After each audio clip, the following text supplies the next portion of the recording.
안녕하세요. 저는 평소에 사연을 듣는 걸 무척이나 좋아하는 여자랍니다. 맨날 듣기만 하다가 오늘은 이렇게 직접 신청을 하게 되었네요. 다름이 아니라 저는 바로 가족에 얽힌 이야기를 풀어보고 싶어서 사연을 쓰게 된 것이랍니다. 특히 결혼 생활 대목이 꽤 황당하고 기가 막힌 이야기가 될 수 있겠네요. 아, 그 이전에 제가 어렸을 적에 어떻게 살아왔는지 먼저 소개를 드리면 어떨까 싶은데요. 여느 평범한 집처럼 그렇게 살았던 저희 가족은 비록 형편이 빠듯하기는 해도 화목한 모습이었습니다. 그러던 어느 날 아버지가 일을 하시다가 크게 다치셨는데요. 그때까지만 해도 설마 돌아가실 거라고는 전혀 생각을 못했습니다.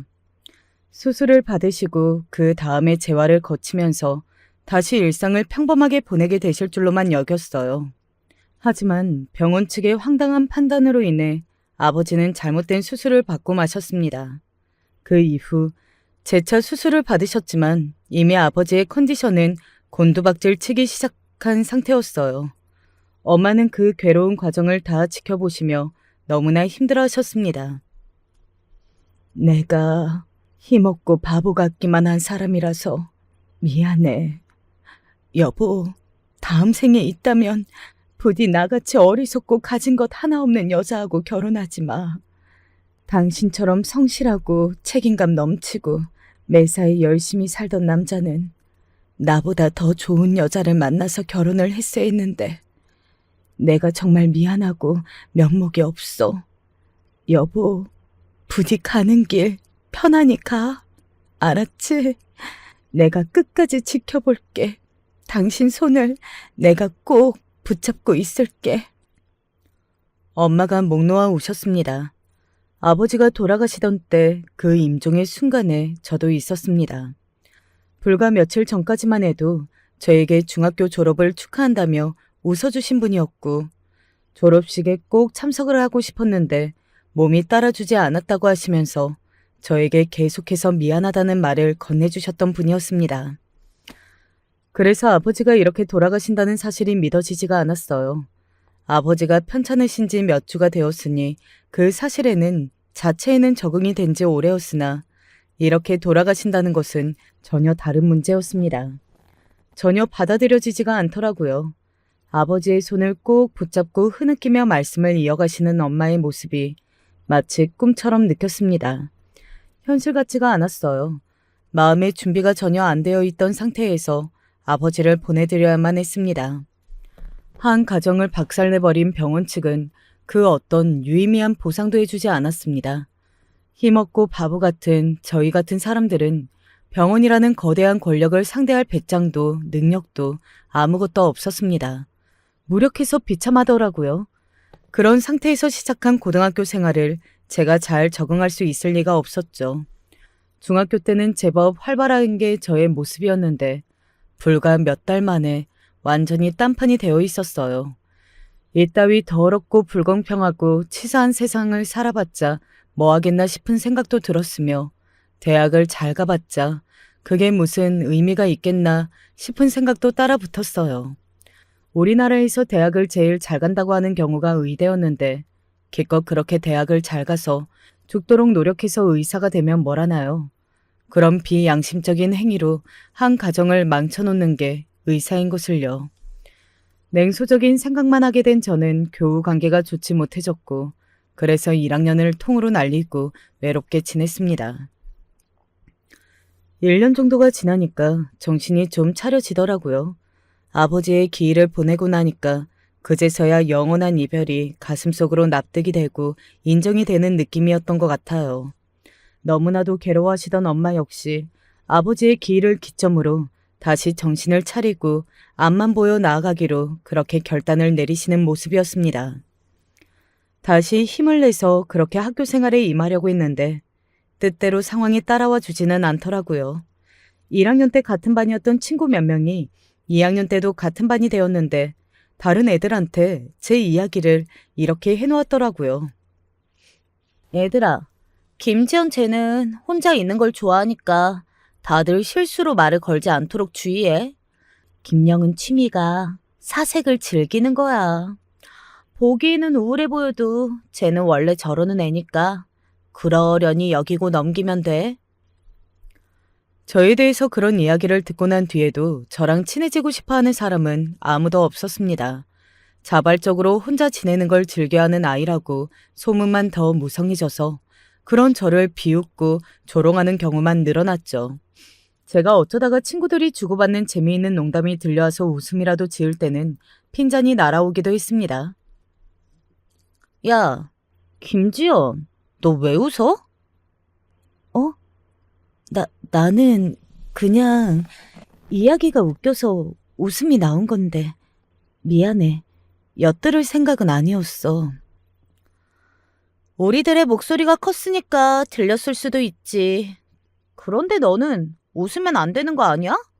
너 원래 웃는 모습을 보기 힘든 애잖아. 그리고 너는 웃는 게 안 어울려. 웃지 마. 어느새 저는 함부로 웃어서도 안 되는 사람이 되어 있었어요.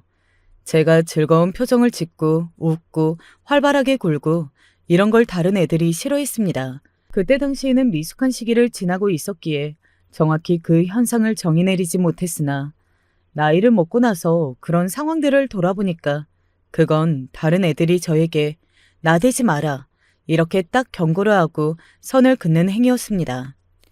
얌전히 구석에나 처박혀 있고 감히 까불 생각은 추호도 하지 말라는 것이었죠. 제가 친구들과 어울려 놀고 싶어 하는 걸 분명히 걔네도 눈치를 챘을 건데요. 의도적으로 저를 외면하면서 억눌렀던 그 애들이 정말 못되어 처먹은 것들이었습니다. 3학년으로 올라가서는 다들 대학 입시를 염두에 두고 지내느라 분위기 자체가 확 달라졌어요. 그때부터는 어영부영 학교 생활을 간신히 했었죠. 제가 모두에게 배척을 당하지 않는 것만으로도 다행이고 고마웠던 것 같아요. 혹시나 목소리를 크게 내기라도 하면 눈총이 날아들고 타박을 듣게 될까봐 항상 다른 친구들의 눈치를 살피기 바빴던 기억이 납니다. 학창시절에는 학교가 전부나 다름이 없으니까 아무래도 그럴 수밖에 없었네요. 저는 전문대학교에 진학을 했어요. 2년제 학교였고요. 취업 연계가 꽤 괜찮은 곳이라는 평가가 있었습니다. 학비도 많이 들지 않았기 때문에 그 부분이 괜찮게 느껴지기도 했었고요. 학교를 다니면서 곧장 아르바이트부터 시작을 했어요. 제 생활비는 제 스스로 이제 해결을 해야 한다고 그렇게 여겼습니다. 엄마에게 더 이상 의지를 하면 안 될 것만 같았어요. 식당의 주방 일부터 건물의 청소일까지 엄마는 안 해보시는 일이 없었죠. 아버지가 돌아가시고 나서 빚이 일부 남아 있었거든요. 아버지는 일을 하시던 도중에 다친 것이었으나 그 회사에서는 갖가지 규정을 들이밀면서 소액 보상을 해줄 수밖에 없다고 하였습니다. 생활비를 벌고 집에 있던 빚까지 갚으시려면 엄마는 쉬실 수가 없었던 거예요. 애석하게도 손을 벌릴 만한 친척은 딱히 없었습니다. 전부 형편이 좋지 않았죠. 물론 그럼에도 불구하고 어떻게든 저희 집을 도우려 했다면 십시일반 뜻을 모아서 친척들이 도움의 손길을 내밀어 줄 수 있었을 겁니다. 그러나 아무도 그렇게 하지 않았어요.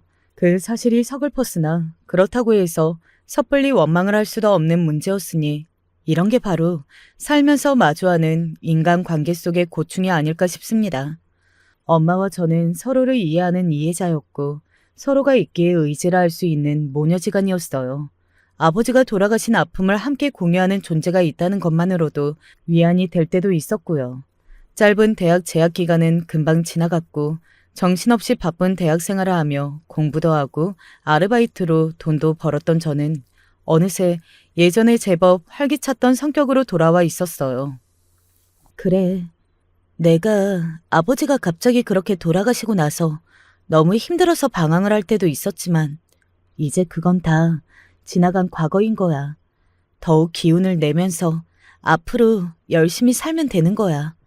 내 인생은 지금부터야. 그런 저의 긍정적인 변화는 취업 준비를 하는 것에 있어서도 큰 도움이 되었죠. 22살의 늦봄에 어느 중소기업으로 들어갔습니다. 그 해의 추석 명절은 아버지가 돌아가시고 나서 처음으로 활기차고 웃음이 넘치는 명절이 되었죠. 이제 앞으로 별 걱정 없이 그렇게 잘 살 수 있을 줄로만 생각했습니다. 이듬해 그동안 고생을 너무 많이 하시면서 무리를 해오셨던 탓인지 엄마가 쓰러지셨어요. 그날 엄마는 밭에 일손이 필요하다는 연락을 받고 일용직으로 일을 하러 나서셨던 참이었습니다. 밭에서 쓰러졌다는 연락을 업무 도중에 받았을 때 얼마나 심장이 철렁 내려앉고 눈가가 시큰해졌는지 몰라요. 내가 정말 부족한 자식이었구나. 내가 못난 딸이었어. 진작에 엄마를 더 살펴드렸어야 했던 건데 엄마가 괜찮다고 하시는 소리만 멍청하게 믿어버렸다니. 아직 멀쩡하다고, 팔팔하다고, 일은 어떤 것이든 거뜬히 해낼 수 있다고 엄마가 그런 소리를 하시는 앞에서 나는 여태 아무 생각 없이 멍청하게 웃고만 있었던 거야. 내가 잘못한 거야. 깊은 후회와 반성이 들었습니다. 병원의 응급실에서 마주한 엄마는 너무나도 속상하다는 얼굴을 하고 계셨습니다. 나는 왜 겨우 이 정도밖에 안 되는 사람일까?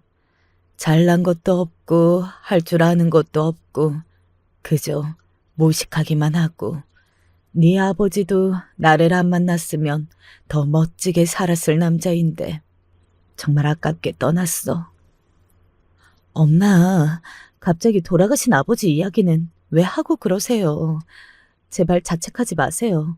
아버지의 운명이 그랬을 뿐이에요. 아니 어쩌면 아버지는 더 일찍 돌아가셨을지도 모르는 분인데 엄마를 만나서 그날까지 그나마 더 사셨던 것일 수도 있잖아요. 뭐든 생각하기 나름이에요. 엄마는 잘못이 없고 굳이 잘못이 있는 쪽을 고르자면 그건 바로 저예요.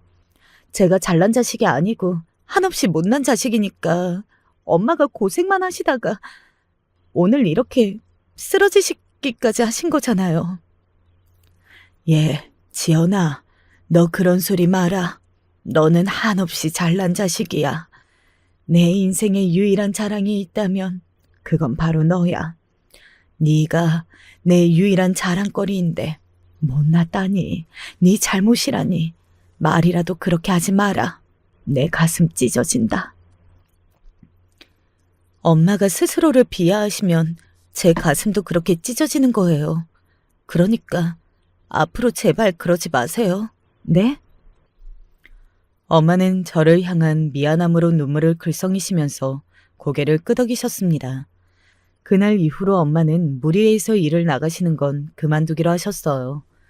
마음 같아서는 엄마를 아예 쉬셨으면 좋겠다고 생각을 하셨지만 그렇게 해드릴 만한 제 능력이 따라와 주지 않다는 게 너무나 죄송했습니다.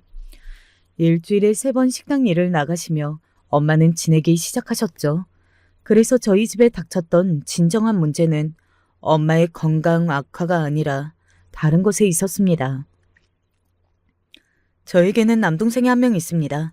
인정하기는 싫지만 남동생이 저보다 훨씬 아버지와 더 친했고 가까웠어요. 오붓하고 보기 좋은 부자였습니다. 그래서 저는 사춘기가 와서 괜히 부모님께 심통을 부리고 아버지와 거리를 두기 전까지는 남동생을 곧잘 질투하고는 했었어요.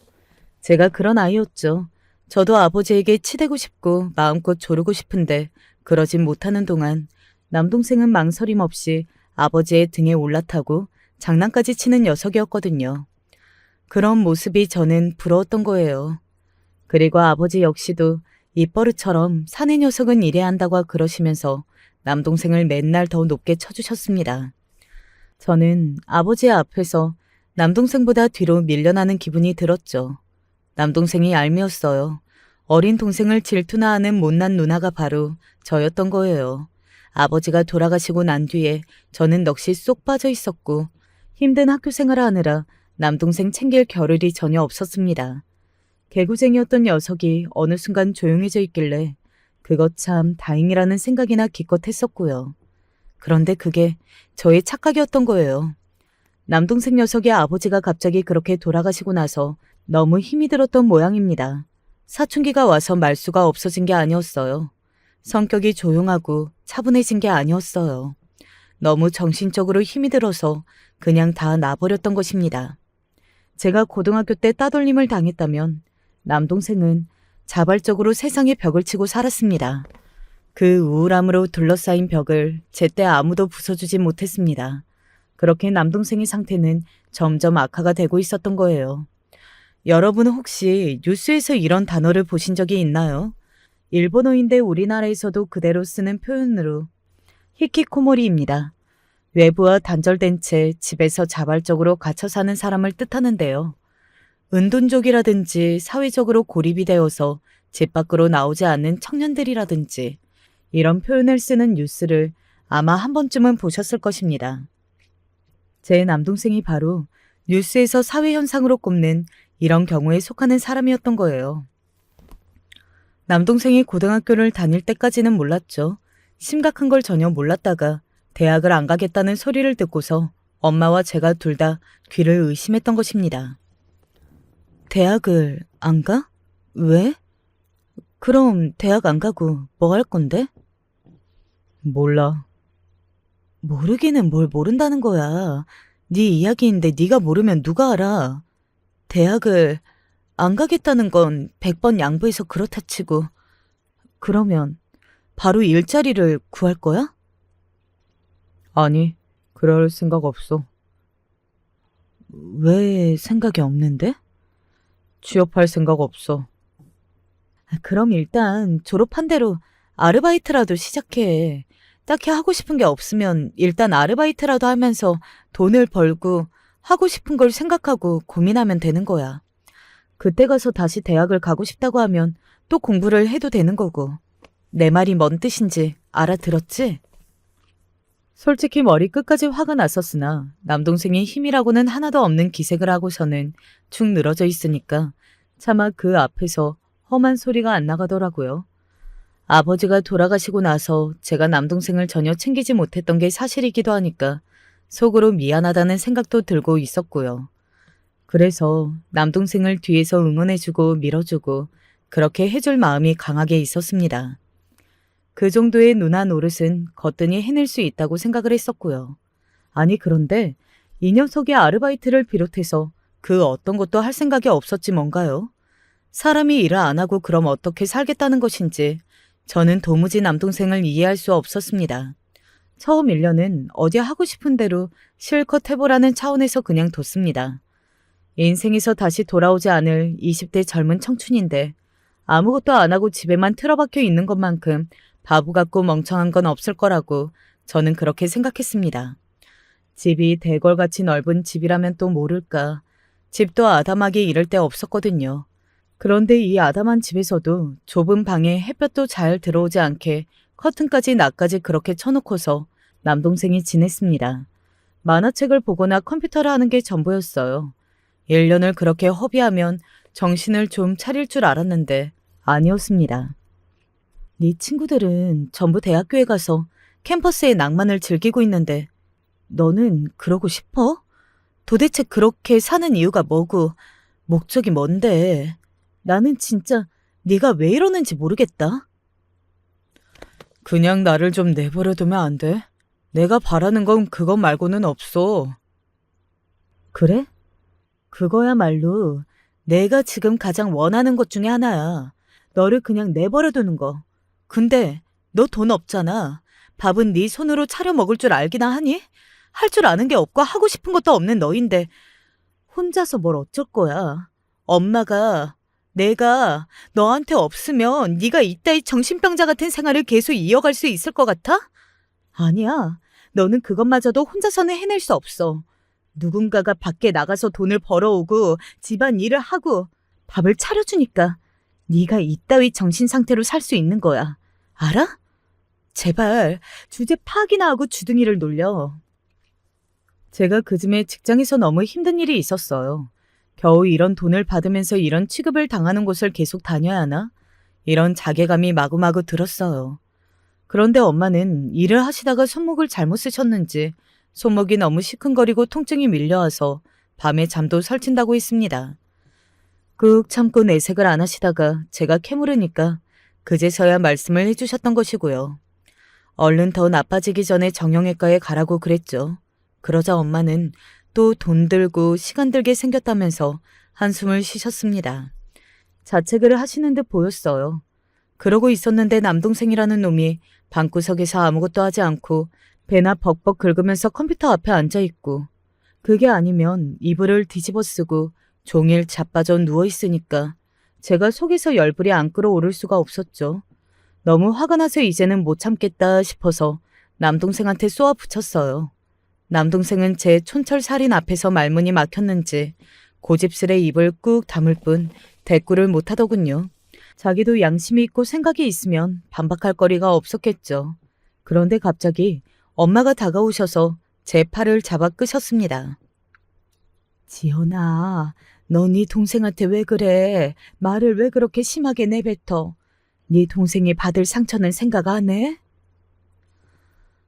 엄마, 제발 이러지 마세요. 엄마가 중간에서 자꾸 이렇게 구시니까 저 녀석이 누울 자리를 보고 다리를 뻗는 거잖아요. 막말로 먹을 거 하나 없고 잘 공간이 없으면 저 녀석이 계속 저러고 지냈을까요? 믿는 구석이 있으니까 저러는 거예요. 너는 바쁘게 직장을 다니느라 잘 모르는 거야. 제가 뭘요? 도대체 뭘 모르는데요? 네 동생 좀 불쌍히 여겨라. 응? 불쌍한 애야. 네가 그렇게 혼내고 다그치면 안 돼. 남동생이 저를 화가 나게 만들었다면 엄마는 저를 환장하게 만들었습니다. 마음 같아서는 남동생에게 돈 1원 한 장도 안 가게 하고 싶었어요. 그래야 사람답게 살 것 같았으니까요.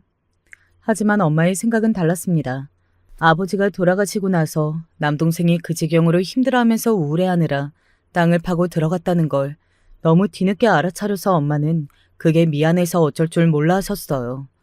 진작에 남동생의 아픔을 알아줬다면 그때 보듬어주면서 같이 앞으로 나아갔을 텐데 그러지 못했고 남동생 혼자서 방치가 되느라 상태가 이 지경까지 온 것이라고 엄마는 그렇게 보셨습니다. 따지고 보면 엄마의 주장이 아예 틀린 것도 아니었기에 저도 정말 착잡했죠. 누나로서 미안한 점도 정말 많았어요. 하지만 그게 하루 이틀이고 한두 번이어야지 매번 이러니까 저도 사람인지라 지쳐갔습니다. 남동생 때문에 제가 저절로 성질이 더러워지는 것만 같았습니다. 속에 화가 쌓여갔으니까요. 즐거운 일이 생겨도 집구석에 처박혀 있는 남동생이 떠오르면 입가에 웃음이 사라졌고 엄청 맛있는 음식을 먹어서 좋은 순간에도 남동생의 밥을 차려주면서 한숨을 내쉬는 엄마의 얼굴이 떠오르는 순간에 그 맛있는 음식이 속에서 얹히는 느낌이 들었습니다. 잘나게 살아오지는 못했어도 열심히 제가 부릴 수 있는 성실함을 다 부려가면서 그렇게 살아왔건만 남동생이라는 걸림돌이 생긴 것이 억울하기도 하였네요. 그런 남동생을 내치지 못하시는 엄마 때문에 속상한 건 말로 다 표현할 수 없었고요. 그런데 사람이 정말 무서운 게 뭔지 아시나요? 익숙해진다는 거예요. 아버지가 그렇게 돌아가셨다는 것을 절대 받아들일 수 없었지만 어느 순간 그 부재가 자연스러워졌던 것처럼 남동생의 기행도 그러했습니다. 한 5년 정도 되니까 정말 익숙해지더라고요. 아, 내가 헛된 꿈을 꾸었던 것이구나. 저 녀석이 정신을 차리고 밖에 나가서 사회생활을 한다는 것은 이번 생에는 있을 수가 없는 일이겠구나. 이런 생각을 저는 어느새 하고 있었습니다. 저는 어쩌다가 좋은 이직 기회가 생겨서 그쪽으로 일자리를 옮기면서 자취 생활을 하게 되었어요. 이제 집에는 엄마와 남동생 뿐이었는데요. 차라리 엄마는 저에게 혼자 나가 살게 된 것이 잘 됐다고 그러셨습니다. 남동생 때문에 제가 매일같이 스트레스 받는 걸 앞으로는 덜하였으면 좋겠다고 하셨어요. 엄마, 솔직히 저는 엄마가 걱정이에요. 대체 엄마가 무슨 죄가 있고 잘못이 있어서 그렇게 못난 자식 때문에 이런 고생을 하셔야 하는지 모르겠다고요. 자식이 못났으면 그건 다 부모 탓인 거겠지. 그 애미가 잘못 낳아준 탓인 거야. 내 책임이니까 내가 끝까지 지고 가련다. 지연이 너는 새로 직장 옮긴 데서 앞으로 더 잘해봐라. 그곳이 원래 다니던 곳보다 여러모로 환경이 괜찮다면서. 네, 제가 세상 물정 모르고 능력도 부족한 바보라서 고작 그런 곳에서 수년을 허비했나 봐요. 남들 눈에는 열이면 열, 전부 다 그 회사 정말 이상한 곳이라는 말을 할 법도 한 그런 악덕한 기업이었는데 저는 그런 것도 모르고 여태 다녔어요. 이제야 정신을 차린 셈이었죠. 경력을 쌓기에는 훨씬 더 나은 곳으로 가게 된 거니까. 엄마도 그렇게 아시고 혹시나 제 걱정은 하지 마세요. 우리 딸은 엄마보다도 진작에 훨씬 나았으니까 걱정은 안 해. 그런데 다만 네가 얼른 짝을 만나서 결혼을 했으면 싶은 생각은 드는구나. 이 사람이다 드는 남자가 있으면 꼭 놓치지 말고 얼른 결혼해라. 알았지? 엄마가 왜 저에게 결혼 이야기를 하시는지 알 것만 같았습니다. 저만의 가정을 만들어서 엄마라든지 남동생 같은 이런 가족의 문제에서 제가 벗어나기를 원하시는 것이었죠.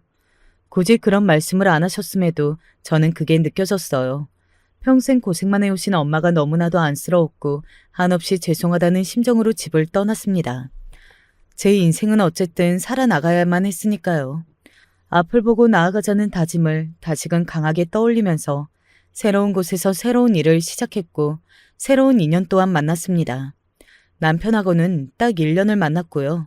만난 지 1년 6개월이 되던 날짜에 결혼식을 올리고 부부가 되었습니다.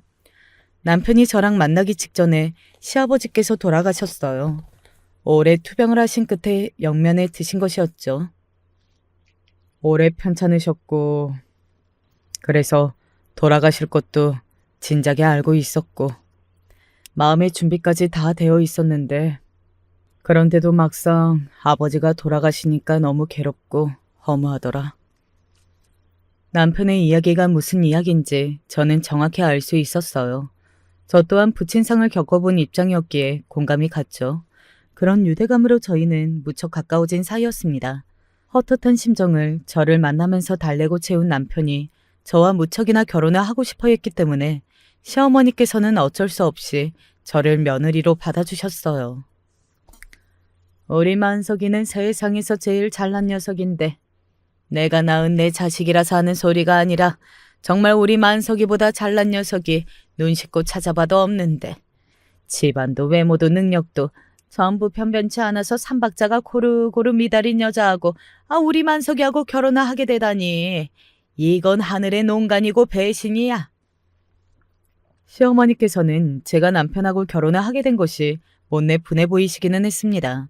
저는 너무 기가 막혔고 기분이 나빴는데 그렇다고 해서 시어머니의 태도를 심각하게 받아들이지는 않았어요. 왜냐고요? 그냥 너무 어처구니가 없고 황당했으니까요. 객관적으로 제 남편이라는 인물은 시어머니의 주장대로 그렇게 잘난 사람이 아니었습니다. 외모는 그냥 저냥 보통으로 생겼고요. 키는 여자인 저보다 한 뼘 정도 더 컸어요. 어디 가서 키로 뽐낼 일이 없었다는 의미입니다. 살집은 보통이었고요. 대학은 이름 모를 4년제를 나왔고 모아놓은 돈은 2천만 원 정도 되었습니다. 장가를 갈 때까지 꼴랑 2천만 원밖에 안 모았다니 이게 무슨 사회 초년생도 아니고 말이 되는 일이냐고요. 남자가 어떻게 그럴 수가 있냐고요. 다 이유가 있었죠. 남편은 대학을 졸업하고 나서 크게 별 볼 일 없는 대학 간판인데다가 성적 관리도 개판인 상태로는 좋은 곳에 취업을 할 수 없다는 냉혹한 현실을 깨달았습니다. 그래서 뭘 했냐면 공부를 했어요. 취업을 위해서 자격증 공부를 했냐고요? 아니죠. 고시 공부를 하였습니다. 시어머니께서 남편에게 고시 공부를 시작해보라고 강력히 권했던 것이 주된 이유였어요. 그렇게 4년 정도가 날아갔습니다. 결과는 실패였죠. 남편은 그냥 4년이라는 시간만 날려먹은 사람이 되고 말았어요. 시아버지께서 중병을 앓고 계신다는 것이 드러났던 시점이 그때였고요.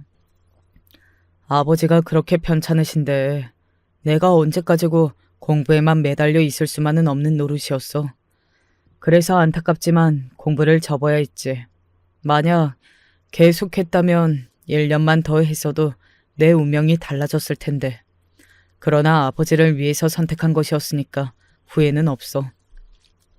남편은 그렇게 주장하였는데 진실은 저 너머에 묻혀져 있을 따름입니다. 저는 개인적으로 1년이고 나발이고 시간이 얼마가 더 주어졌든지 간에 남편의 사건에 합격이라는 두 글자는 없었을 거라고 생각하는 사람이었네요.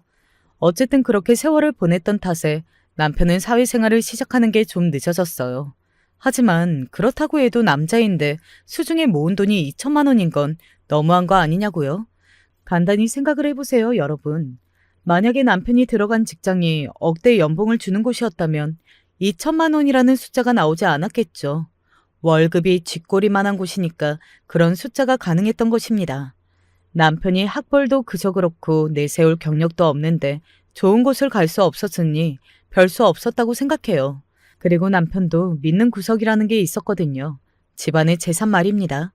저희 부부의 신혼집은 시댁에서 그리 멀리 떨어져 있지 않는 곳에 위치한 빌라였는데요. 5층 건물의 2층이요. 그곳은 시아버지께서 8년 전쯤에 사두신 집이었습니다. 웬 빌라를 사두냐고 할 수도 있지만 그건 아들을 장가 보낼 때를 대비하는 목적도 있었고 그때 그 매물이 확 저렴하게 나오기도 했었거든요. 원래 살던 사람이 갑자기 해외를 나가게 되면서 저렴하게 내놓았던 거예요. 그래서 남편은 결혼을 하면 집장만 걱정은 없었죠. 그리고 그때는 정확히 어느 정도인지는 몰랐으나 시아버지께서 돌아가시면서 남기신 재산이 그럭저럭 되는 걸로 알고 있었어요. 그러니까 남편이 꼴랑 2천만 원을 들고서도 저와 결혼한다고 그랬던 것이었죠. 저는 절대 맨몸으로 시집을 간 게 아니었고요. 그 신혼집에 들어가는 온갖 가전제품과 가구들을 제가 다 해왔습니다. 오로지 제가 모으고 모은 그 돈으로만 구입을 했어요. 하지만 시어머니께서는 제가 당신의 잘나지 잘난 아들에 비해 턱없이 부족하다며 툴툴거리시는 분이었네요. 남편이 여러모로 그렇게나 잘나지 않았다고 저는 생각 중이었으니까요. 아들 사랑이 너무 유난하신 분이라고 생각하면서 한 귀로만 듣고 흘려 넘겼었는데요. 결혼 생활을 하다 보면 자연스럽게 함께하는 시간이 쌓여가니까 그런 것쯤은 해결될 것이라고 여기기도 했었어요. 그러나 시댁이 근거리에 있다 보니까 자꾸만 시어머니와 원하든 원하지 않든 부딪히게 되어 있다는 사실을 제가 간과했던 것이었죠. 저를 당신의 아들보다 부족하다고 후려치시는 것까지는 상관이 없는데 저희 엄마까지 그렇게 보시는 건 제가 참을 수가 없었습니다. 그냥 설렁설렁 일이나 좀 다니신다고 하길래 나는 그런가 보다 했었지. 식당 일을 나가시는 줄은 꿈에도 몰랐지. 세상에 식당 일을 하신다니. 그것도 꽤 오래되셨다니. 아이고 그거 내 팔자야. 어쩌다 그런 별 볼 일 없는 사돈이 생겼을까. 속으로는 그런 생각이 드실 수도 있겠죠. 하지만 제가 있는 앞에서 굳이 그런 생각을 입 밖으로 내셨어야 했을까요? 너무 짜증이 나서 저도 모르게 시어머니를 확 쳐다보고 말았습니다. 제가 피곤한 퇴근길에 굳이 시댁에 들러서 안 받고 싶은 반찬을 억지로 받던 와중이었죠. 짜증 어린 제 시선을 받으신 시어머니께서는 피식 웃으시며 이런 큰 소리로 혼잣말을 이어가셨어요. 바깥 사돈도 안 계시고 당체 이게 뭐냐? 그래서 제가 이렇게 응수해드렸죠. 아, 우리 엄마 저녁은 드셨을지 모르겠네. 못난 딸이 결혼도 못나게 해서 너무 죄송하다. 우리 엄마 입장에서는 사돈 집에서 바깥 사돈도 안 계시는 것이겠구나. 너무 죄송해서 어떡해. 제가 틀린 소리 한 건 아니었죠. 바깥 사돈이 안 계시는 건 시어머니 입장에서나 저희 엄마의 입장에서나 똑같았으니까요. 그런데 시어머니께서 발끈하셨습니다. 너 지금 그게 무슨 소리니? 그거 나 들으라고 하는 소리야? 어머, 어머님이 거기 계신 줄 몰랐어요. 어머님도 제가 여기 있는 줄 모르셨죠. 그래서 아까 혼잣말을 그렇게 하신 거죠? 제가 태연하게 대꾸를 해드렸더니 잔뜩 화가 나신 얼굴로 저에게 삿대질을 날리셨는데 그뿐이었고 말씀으로는 더 이상 따지지 못하였어요. 저에게 전곡을 찔리신 모양이었습니다. 왠지 그 이후로 저를 더더욱 마음에 안 들어 하시게 된 눈치였어요. 그런 분께 제 남동생의 진짜 현실을 알려드릴 수는 없었죠. 남동생은 직장을 다니다가 안 맞아서 쉬고 있고 열심히 공부를 하고 있다고 둘러댔네요. 그러자 시어머니께서는 제정신이 아니라고 하셨습니다. 뭔 놈의 공부를 나이 먹고서 붙잡고 있어. 공부는 학창시절에 실컷 했어야지. 나이 먹고 나서 공부를 한다는 것들이 나는 제일로 이해가 안 가더라. 작정하고 허송세월 보내겠다는 거 아니니? 그런 정신머리가 어디 정상이라고 할 수 있겠어? 제 남동생 진짜 골칫거리였고 제 만성 두통의 원인이었습니다. 하지만 그래도 제 동생이었어요. 시어머니께 흉을 보여도 아무렇지 않은 그런 존재가 아니었습니다. 제가 가만히 있을 수 없어서 받아쳤어요. 근데 어머님 아들도 공부하겠답시고 나섰다가 4년이나 까먹었잖아요. 그러자 시어머니의 목이 빨개지기 시작했습니다. 크게 한 소리 들을 것 같아서 제가 얼른 그 자리를 피했었죠. 이런 고부관계가 당최 어떻게 흘러갈지 저로서는 한숨만 나오는 일이었습니다. 제가 짝을 만나서 결혼을 잘했다고 엄마는 무척 좋아하셨어요. 남동생이 그 모양이니까 저라도 남들처럼 멀쩡한 인생을 사는 모습이 엄마의 입장에서는 그렇게나 감격스러운 듯 하였습니다. 그러니 엄마에게는 제가 결혼 생활의 애로사항을 참아 있는 그대로 전할 수 없어서 잘 먹고 잘 사는 척만 했었네요. 시어머니께서는 저를 못 잡아 먹어서 안달인 분이셨는데 남편은 가운데서 중재를 잘 못했어요. 본인은 극구 부인을 했으나 제가 보기에 남편은 마마보이였습니다. 아닌 척 굴어도 결국은 자기 엄마가 세상에서 제일 불쌍하고 제일 안 됐고 제일 안쓰러워서 동시에 제일 믿을 수 있고 제일 현명한 존재라고 생각을 하였거든요. 남편과 살면 살수록 그런 부분들이 보였어요. 이런 여러 가지 고충이 드러났던 것과는 별개로 결혼 생활하면서 잘 풀린 점들도 있었습니다. 대표적인 예가 바로 남편의 일자리 문제였죠. 저와 결혼하고 나서 3개월 정도 지났을 때 난데없이 남편이 회사 내에서 일이 잘 풀리는 바람에 승진을 했습니다. 코딱지만한 회사이기는 해도 그 안에서 승진을 한 게 어쨌든 좋은 일이었죠. 그로부터 5개월 정도가 다시 지났을 무렵에 남편은 대학 선배에게서 한 통의 연락을 받았습니다. 자기가 아는 사람하고 회사를 작게 차렸는데 혹시 와서 일을 하지 않겠냐는 제의였어요. 시어머니께서는 펄쩍 뛰셨고요. 대가리에 총 맞지 않는 이상 그런 선택은 절대로 하면 안 된다. 근본도 없는 이상한 신생 회사에 갔다가는 죽도 밥도 안 될 거라고 보셨습니다. 남편도 그건 맞는 말이라며 고개를 끄덕였는데요. 제 생각은 달랐어요. 그런데 지금 있는 곳에서도 미래를 찾는 건 어렵지 않아? 전망이 밝지는 않잖아. 차라리 이럴 때 옮겨서 손발이라도 잘 맞는 사람들하고 일을 해보는 건 어때? 그리고 스카우트를 받아서 일을 해보았다는 경력이 나중에 엄청난 쓸모를 발휘할지도 모르는 일이니까. 제 말에 남편이 솔깃했습니다. 자기를 잘 알아주고 대우를 해주는 곳에 가서 일을 해보고 싶다는 생각이 남편의 내면에 있었던 거예요. 그때 마침 시어머니께서 지인들과 어디를 놀러 가셨다가 음식을 잘못 드시고 전신에 두드러기가 나는 둥 며칠 내리 고생을 하셨어요. 남편은 그 틈을 타서 이직을 결정하게 되었고요.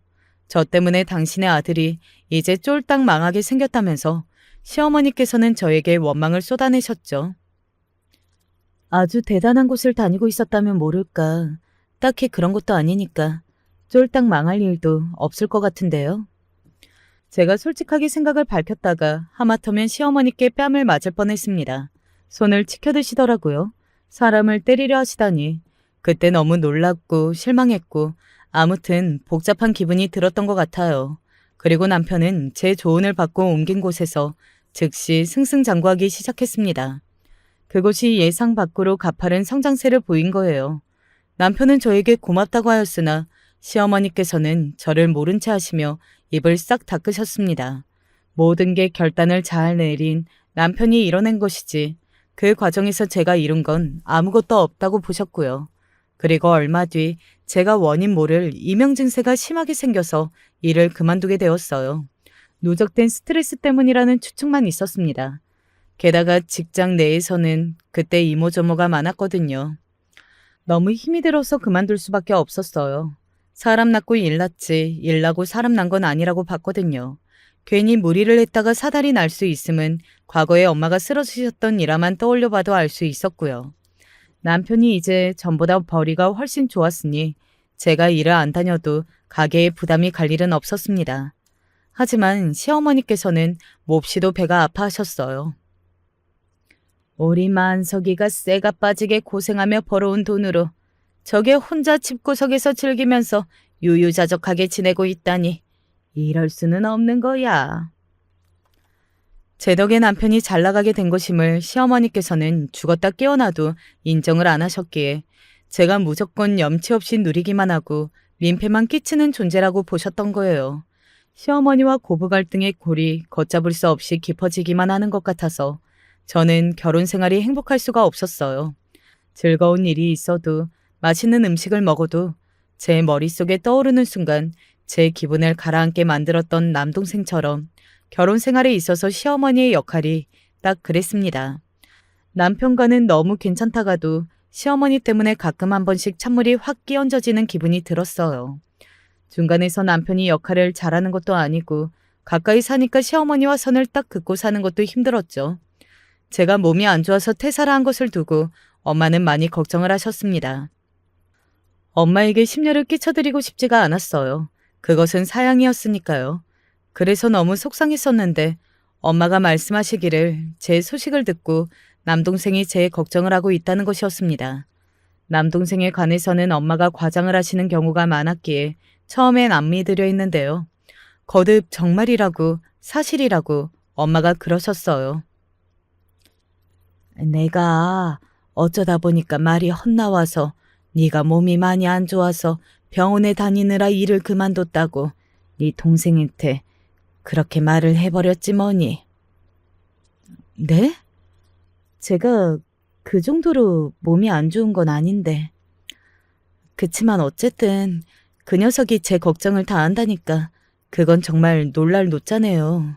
시큰둥하게 대답했으나 가슴 한켠이 찡하게 울렸습니다. 집구석에만 처박혀 있으나 허송세월을 오래 보내고 있는 제 남동생이 한심하고 원망스러운 건 당연했으나 한편으로는 안쓰럽다는 생각이 있었죠. 왜 엄마가 자꾸 남동생이 불쌍한 애라고 하시는지 이제야 이해가 될 것 같았어요. 남동생은 진작에 정신이 아픈 환자였던 것입니다. 회사를 그만두고 이렇게 쉬고 있는 김에 아예 남동생에게 전문적인 치료를 받게 하도록 제가 한번 알아보는 게 어떨까? 이런 고민을 하던 어느 날이었어요. 일요일 늦은 밤중에 남편이 시어머니의 전화를 받았습니다. 원래 같으면 다음 날 우리 아들 출근해야 하니까 1분이라도 더 자야 한다면서 그리 여기실 뿐이었는데 말이죠. 좀 이상했어요. 그래서 무슨 일이 있는 거냐고 남편한테 물어봤는데요. 별거 아니라고 그냥 잘 자라는 인사를 하려고 시어머니께서 전화를 하신 거라고 저한테 대답을 하던 남편의 표정이 오묘했습니다. 어딘가 들떠 보이는 기색이었어요. 정말 희한한 일 다 보겠다며 저는 그리 생각을 하고 말았었는데 이틀 뒤 그 이유를 알았습니다. 시어머니께서 저에게 남편과 이혼을 하라고 하셨어요. 제가 너무 마음에 안 들어서 도저히 안 되겠다고 그러셨습니다. 제가 기등으로도 안 들었죠. 그랬더니 부하가 치미셨는지 홧김에 이실직고를 하셨던 거예요. 우리 만석이가 복권에 당첨이 됐어, 로또. 네? 뭐라고요? 로또요? 아, 회식이 있거나 하면 꼭 로또 같은 걸 사는 버릇이 있기는 하던데. 근데 당첨이라뇨? 몇 등인데요? 하여간 로또 당첨이 됐어. 몇 등인지 네가 그건 알아서 뭐하게. 1등이 아니라면 굳이 말씀하지 마세요. 그럼 별거 아니니까. 저는 일부러 대수롭지 않게 굴었습니다. 유도에 내기 위한 연기였죠. 그러자 시어머니께서 걸려드셨어요. 1등 맞거든. 우리 만석이가 산 로또가 1등에 당첨됐어, 이거사. 그런데 너 같은 걸 계속 끼고 살아야겠니? 내가 처음부터 너는 마음에 안 들었어. 만석이한테도 너랑 이혼하라고 말을 다 해놨고 어제부로 이야기 끝났으니까 너는 그런 줄 알고 이혼이나 해라. 로또 1등이라니 믿어지지가 않았죠. 살면서 복권에 당첨됐다는 사람 자체를 주변에서 본 적이 없었으니까요. 그런데 제 남편이 1등이라니 놀라서 말문이 막혔습니다. 간신히 진정하고 입을 열 수가 있었네요. 그걸 알았는데 제가 이혼을 하겠나요? 어머님은 저를 뭘로 하시는 거예요? 아, 예. 너 그러면 안 되지. 너도 너를 하나도 안 사랑하는 남자랑 살면 불행하지 않겠어? 시어머니께서 거품을 물며 난리 바가지를 치셨고 저는 머리가 너무 아프고 어이가 없어서 일단 남편하고 대화를 해봐야겠다고 말씀을 드렸습니다. 남편한테 물어보니까 로또 당첨된 게 맞다고 하더군요. 서울 올라가서 1등 당첨금 수령할 계획이고 세금 제하고 아마 15억 정도 받을 것 같다고 하였습니다. 그 돈으로 다른 건 안 하고 우리 엄마 그냥 드릴 거야. 아닌 것 같아 보여도 아버지 돌아가시고 나서 우리 엄마 힘들어 하셨어. 그 심정 몰라드려서 너무 죄송하더라. 엄마가 반대하신 결혼을 한 게 내내 마음에 걸려서 나는 당신하고 단 하루도 마음 편히 못 살아봤어. 엄마가 당신하고 이혼하는 게 소원이라고 하시는데 그럼 어떡하냐? 기가 막힌다. 뭐 있던 사람이 다 있어? 아니, 전부 다 떠나서 로또 1등 당첨됐는데 이혼하자는 거 진짜 양심 없는 거 아니야? 근데 이거 내가 당첨된 거잖아. 당신이 한 거 아니잖아. 제 앞에서 미안하다며 눈물까지 글썽이던 남편이 버럭 소리를 그렇게 질렀을 때 저는 문득 남동생 생각이 났어요. 저도 지금 이따위 결혼 때문에 허송세월을 보내고 있는 게 아니라는 보장이 어디에 있을까 싶더군요. 솔직히 결혼 생활에 미련 따위 없었고 그게 제 본심이었습니다. 그래, 알았어. 이혼해 줄 테니까 돈이나 내놔. 얌전히 이혼해 주는 거니까 당연히 내 몫을 줘야 하는 거 아니야? 3억은 줘야지. 일단은 숫자를 그냥 던져봤어요. 그러자 남편이 주춤하더니 엄마한테 여쭤봐야 한다는 마마보이 같은 반응이나 보이더군요. 남편에게 이야기를 들으신 시어머니께서는 이를 악무셨습니다. 연금이 있는 거 박박 끌어다가 최선을 다해 마련하면 1억까지는 어떻게 해보겠다. 그런데 그 이상은 못 줘. 없어. 그러세요? 그러면 그거 당장 주실 수 있나요? 그러면 저도 당장 이혼하겠습니다. 더럽고 치사해서 하루라도 빨리 이혼해야겠다는 생각이 지금 들고 있어서요. 이런 제 마음이 바뀌기 전에 빨리 돈 주세요. 저의 싸늘한 목소리에 시어머니께서는 서두르셨습니다. 어딘가에 막 전화도 하시더군요. 돈 때문이었죠. 그러더니 1억을 마련해서 저한테 보내주셨어요. 그걸 확인하고 저는 바로 이혼 도장부터 찍었습니다. 거지 같았던 결혼 생활의 막이 내렸습니다. 엄마한테는 시어머니의 괴롭힘과 남편의 바람기 때문에 고통을 받았고 그래서 위자료 받고 이혼했다고 둘러댔어요. 이제 돈도 시간도 있겠다 남동생에게 전문적인 치료를 받게 할 차례였습니다. 그리고 작은 가게 자리를 바로 알아봤어요. 엄마가 식당 일이 적성에 맞아서 그걸 하시는 곳도 있었거든요. 그래서 작은 식당을 차려드릴까 싶었어요. 그러던 중에 시어머니께 연락이 왔습니다. 예, 미안하다. 우리가 잘못했다. 너 다시 돌아와주면 안 되겠니? 우리 만석이가 지금 난리도 아니야. 죽겠다 그런다. 어쩌면 좋아. 오시는 목소리였습니다. 왜 그러시냐고 했죠. 갑자기 이러시는 이유가 있을 거 아니에요. 그게 내가 우리 만석이가 나 보러 들렀다가 놓고 간 로또 용지를 보고 맞춰봤던 것인데 내가 날짜 확인을 잘못했다. 지난주 거를 잘못 보고 내가 번호를 맞춰봤던 거였어. 네? 그러니까 한마디로 로또 당첨이 아니었던 건가요? 시어머니께서 엉엉 우셨습니다. 엉뚱한 착각으로 이혼해 1억 지급에 완전히 삽질하신 것이었죠. 이혼 전에 당첨금을 수령하면 혹시 제가 저의 몫을 주장할까봐 느긋하게 당첨금을 찾으러 발걸음을 옮겼던 두 사람은 아마 그 자리에서 기절을 하고 싶었을 것입니다. 뭐 이런 일이 다 있나 싶어서 헛웃음이 나왔죠. 죄송하지만 안 돌아간다고 답변을 드렸더니 돌변하시면서 1억이라도 내놓으라고 하셨습니다. 너무하시네요. 제 입장에서는 받으면 그냥 끝인 돈인데요. 왜 드려야죠? 그리고 집에 빚이 있어서 갚은 거에 썼고요. 또 제 동생이 사실은 많이 아파요. 대학도 안 갔고 취업한 적도 없고 공부한 적도 없어요. 정신병이 심한데 돈이 많이 들까봐 치료도 못 받았었죠. 그런데 이번에 큰돈이 생긴 덕분에 감사하게도 치료를 받는 중이랍니다. 진실에 거짓을 섞어서 말씀을 드렸고 시어머니께서 울부짖는 소리가 들려왔어요. 뭐야? 이런 미친 상놈의 집안 같은 이라고. 욕을 하시다가 뒤로 넘어가는 소리가 들렸고 저는 얼른 전화를 끊고 번호 차단을 했었죠. 남편도 저한테 다시 받아달라고 연락을 했었어요. 1억은 필요 없으니까 그냥 다시 부부로 살아주기만 하면 된다면서 애걸복걸 하더군요. 저를 바보라 아는 모양이었어요. 당연히 거절했습니다. 나중에 안 건데 남편이 옮겼던 그 회사는 금세 망했더군요. 신생의 한계를 극복 못한 것이었죠. 아담하게 차린 분식집은 엄청 잘 돼서 들인 돈을 금방 회수했을 정도였어요. 엄마가 음식을 하시라고 차려드린 건데 남동생이 불 앞에 섰습니다. 생각지도 못한 일이었죠. 남동생이 음식을 하고 엄마가 손님 상대를 하셨네요. 양념장을 만들어야 한다고 남동생이 새벽같이 일어나는 걸 보면 아직도 눈물이 날 것 같다고 엄마는 들뜬 목소리로 말씀하셨습니다. 이게 바로 저희 집에 벌어진 기적, 로또 당첨 같은 나날이 아닐까 싶네요. 이 이야기는 아주 많은 분들이 들어주셨으면 해요.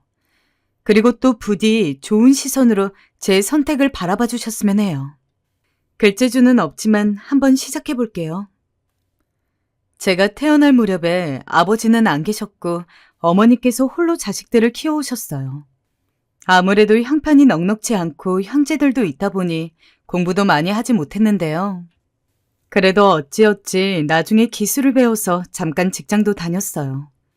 하지만 썩 대단한 직장은 아니라서 그마저도 벌이가 시원찮았어요. 그러던 차에 다른 일을 좀 알아보면서 저도 어느새 나이를 조금씩 먹어가고 있었는데 이상하게도 이런 저를 보고 좋다는 여자가 있더군요.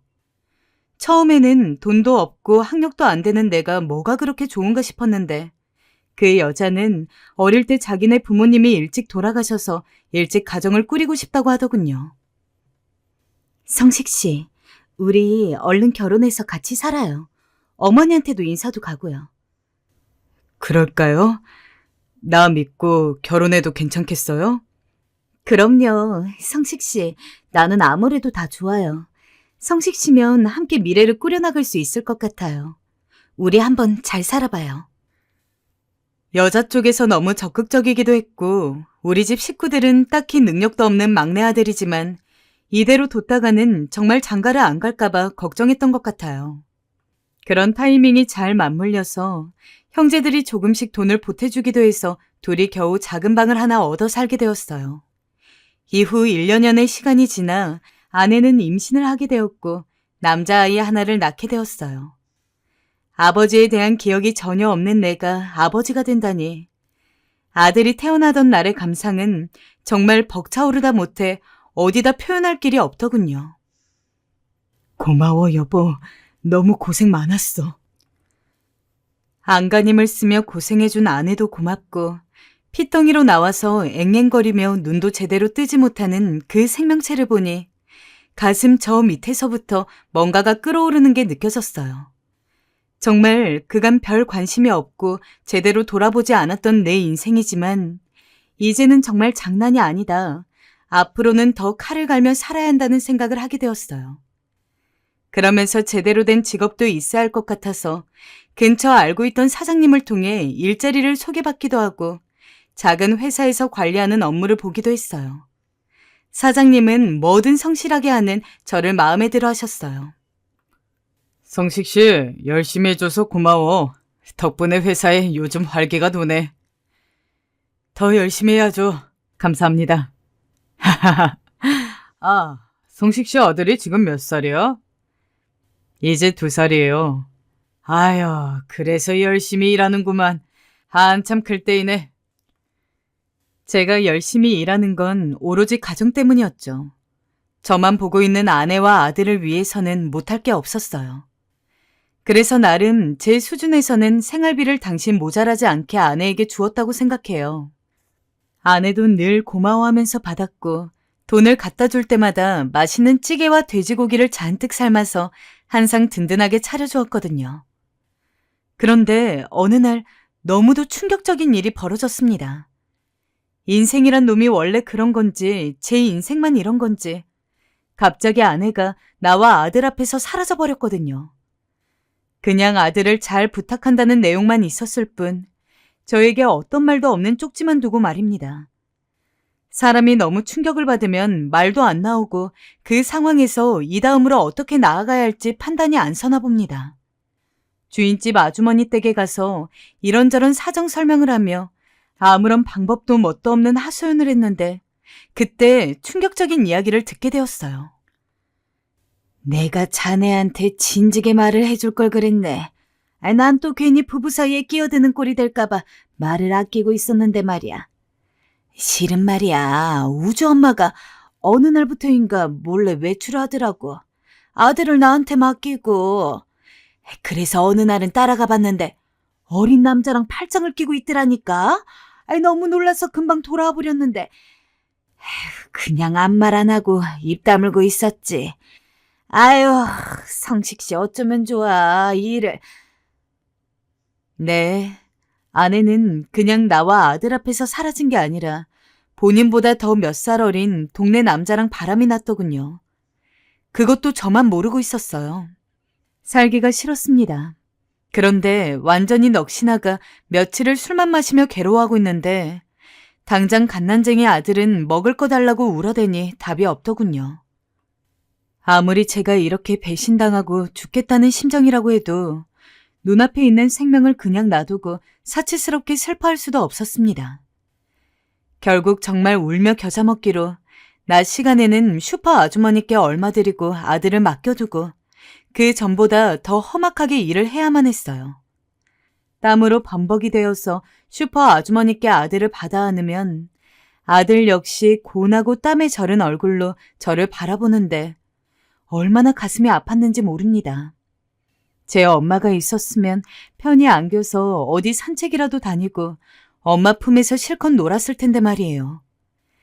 그렇게 어이없이 종족을 감춰버린 아내가 너무 허망하게 느껴지고 미워지다가도 숨을 쌕쌕거리면서 잠드는 아들을 보면 그건 그것대로 너무 예쁘게만 느껴졌어요. 우주야, 아빠가 잘 키울게. 조금만 아빠 믿어줘. 아이의 볼을 대고 그런 말을 혼자 중얼거리는 날들이 많았죠. 그렇게 아주 힘겹게 일을 이어가면서 배를 골아가면서 아들과의 거처를 겨우 서울로 옮기게 되었어요. 저 역시 서울 쪽으로 옮겨가서 일용직을 하려니 이전보다는 일거리가 좀 늘어서 살만하더군요.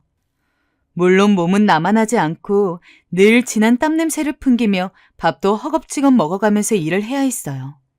그래도 내 자식이 있으니 저는 그런대로 일을 해나갔고 아껴 쓰면서 살다 보니까 그럭저럭 아들과 살만한 작은 집에 몸을 누이게 되었어요. 아들도 시간이 갈수록 자라가면서 학교에도 들어가게 되었고 집에 잘 들어오지 못하는 제 아빠에게 이런저런 투정도 안 하고 열심히 공부를 했어요. 그런 모습들이 얼마나 기특하게 여겨졌는지 모릅니다. 우주야, 쉬엄쉬엄 공부해야지. 너무 무리하지 말아라. 근데 우주야, 밥은 챙겨 먹었니? 내가 알아서 먹었어요. 설거지도 해놨고요. 아빠, 내가 밥 차려드릴게요. 아들은 외려 땀투성이 아빠를 안쓰러워하며 고사리 손으로 밥을 차려준다고 난리였습니다.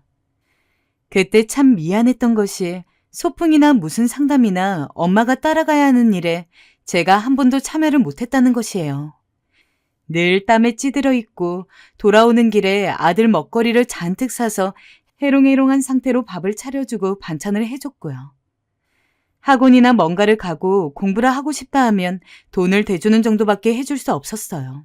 그런데도 아들은 어린데도 때 한 번 안 쓰는 아들이었죠. 아들은 공부를 꽤 잘하는 편이라서 가끔 선생님한테 전화가 걸려오고 매번 좋은 이야기만 듣게 되었어요. 우주는 교우 관계도 좋고 머리도 좋고 이해력도 좋아 공부도 잘하는 편이에요. 이대로라면 좋은 대학을 목표로 해봐도 되겠어요, 아버님. 그래요? 신기하네요. 전 어렸을 때 공부를 못했는데. 그땐 그냥 그런가 보다 했어요. 아이 성적표를 늘 확인하거나 하진 않았기 때문이에요. 아이한텐 뭐니 해도 중요한 건 건강이고 얼마나 행복하냐이지 성적이 다가 아니라고 생각했으니까요. 허나 아들은 그런 제 생각과는 달리 바락바락 애를 쓰며 공부를 하곤 했어요. 뭐 저렇게까지 하나 싶을 정도로 말이죠. 그러다 결국 내 아들이 일을 치더라고요.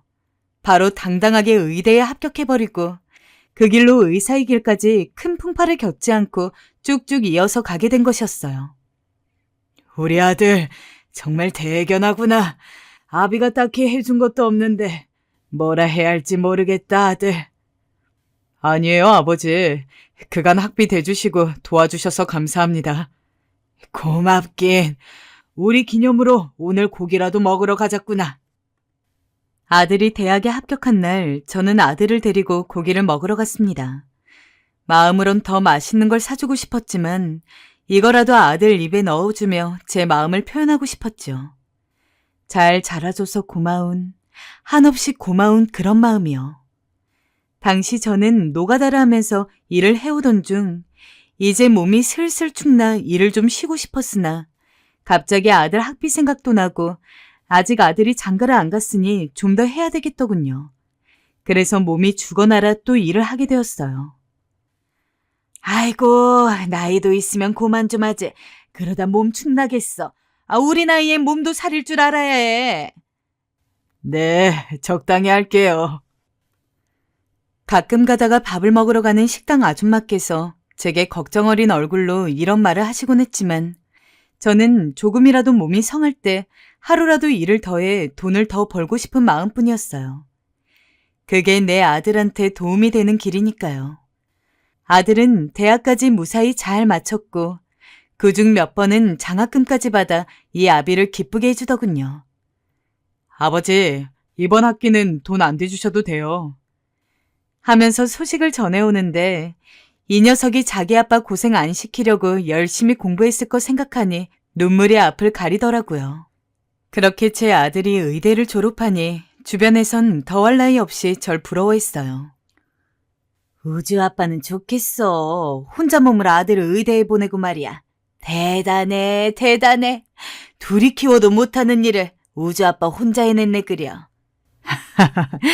그러게 말입니다. 근데 저는 한 게 없어요. 우리 아들이 다 알아서 했죠. 솔직히 말하면 그런 칭찬도 듣기 싫지 않았어요.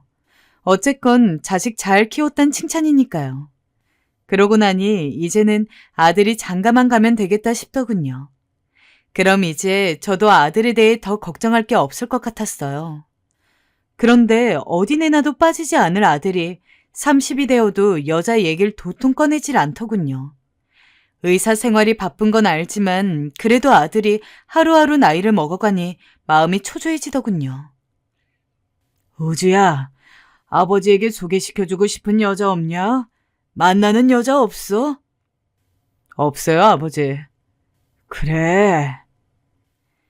제가 실망한 기색을 내비쳐도 아들은 그저 없다는 대답만 일관했어요. 아들은 심지어 결혼에 딱히 뜻이 없다며 지금 이 생활에 만족한다는 말을 하더군요.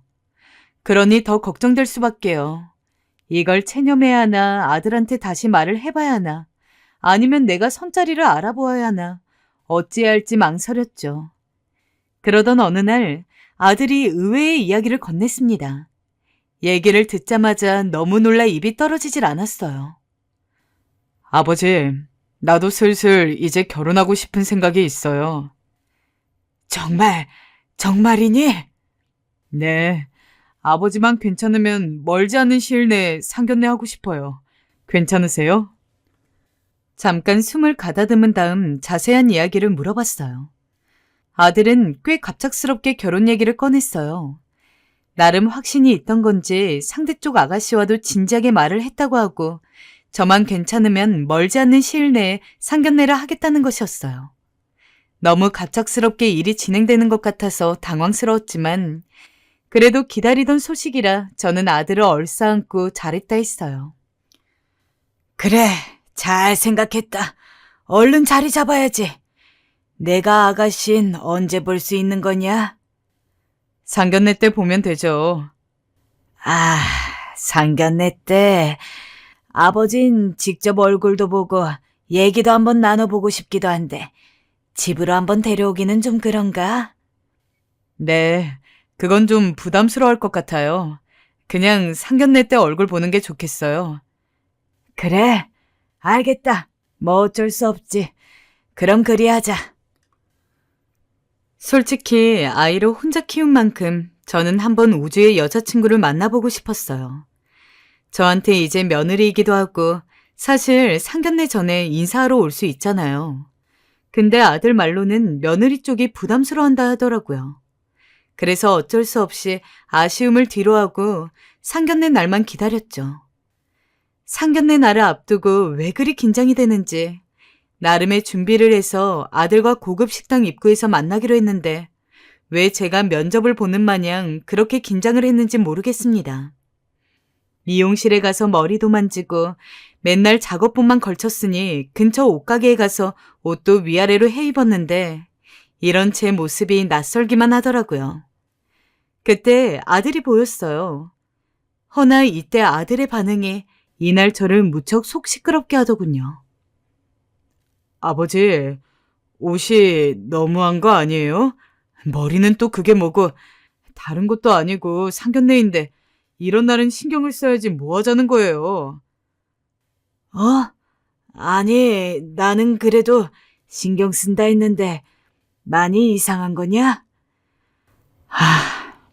그냥 들어가요. 이제 와서 어쩌겠어요.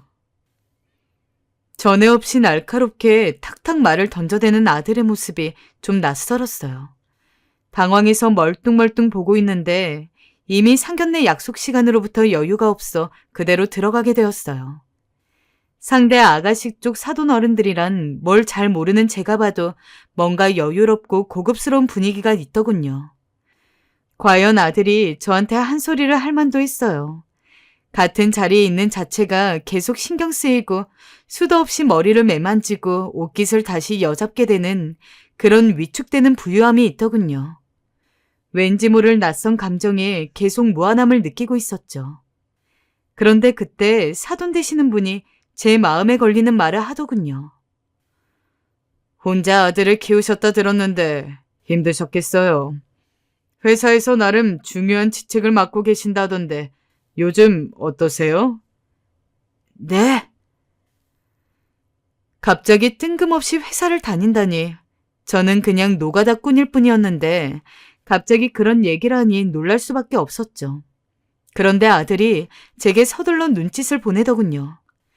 그제야 전 아들이 거짓말을 했다는 걸 눈치챘고 사돈 어른의 말에 어쩔 수 없이 장단을 맞출 수밖에 없었습니다. 네.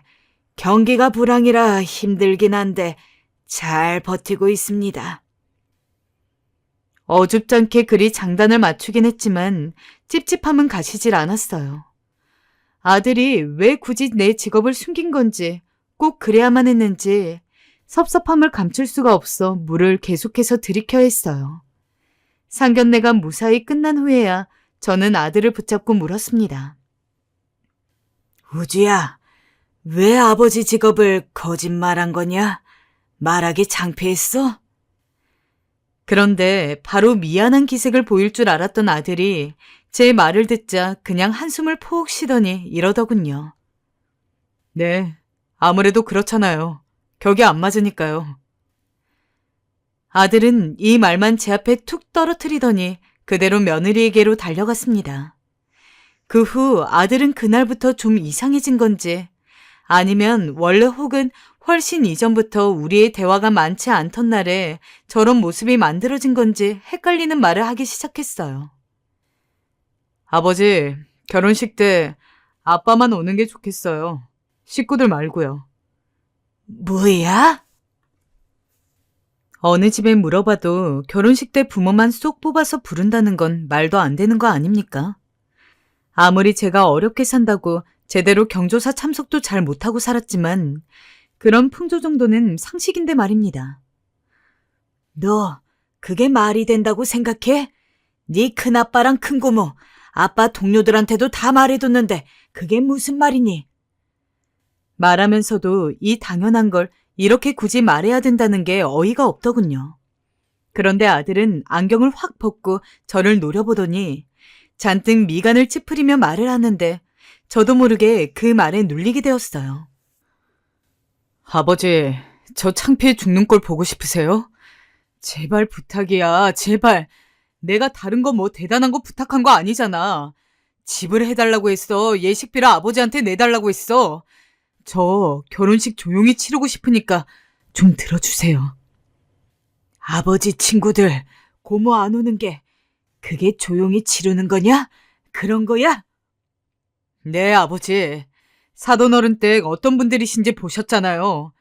저희 형편 그에 비해 부족해도 한참 부족하고요. 제발 자식 부끄럽게 하지 말아주세요. 너, 내 아들 맞니?